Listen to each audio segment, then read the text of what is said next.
This is Bobi Wine, an opposition leader and one of Uganda's biggest musicians, a self-styled ghetto president. People are not just following me. People are following an idea. I'm just one of the millions and millions of Ugandans that want better. Today he dons the revolutionary beret, hoping to turn his social message into a political movement that can take power. His support base is Uganda's youth.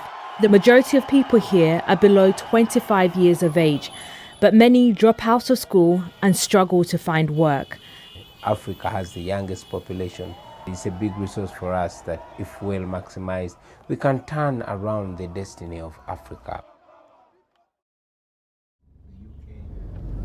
As Bobi Wine, it is only my talent that got me here, but I was educated from Makerere University. I graduated in 2003 and never got a job, okay? I only resorted to my talent singing on the street and singing on the roadside to get paid.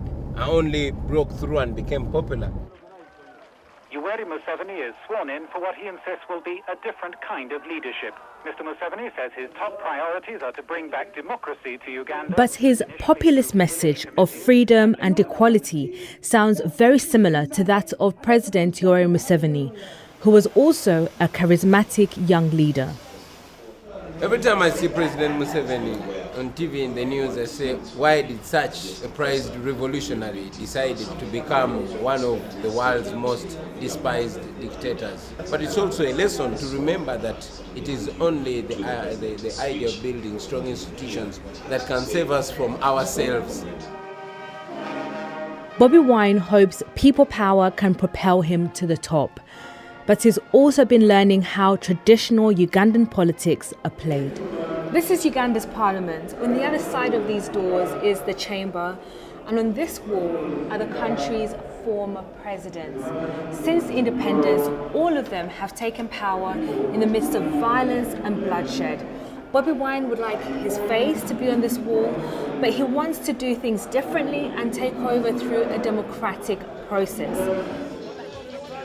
Bobi Wine has been travelling the country trying to build a political base.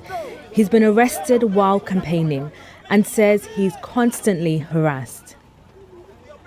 I used to be so free. I never used to be beaten or arrested for no reason. I never used to fear for my life. But like I said, any day could be my last day. So I miss my old life. I miss my freedom.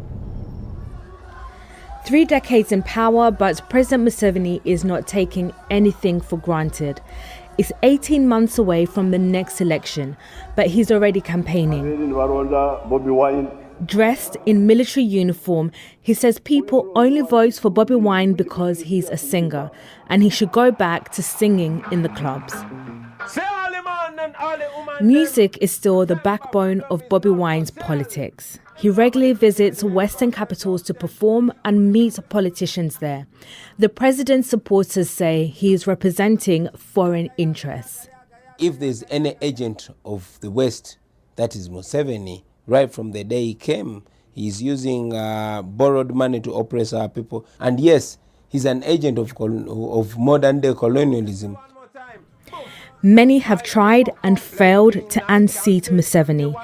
His latest challenger needs to convince Ugandans he is the leader they need in order to bring a democratic change.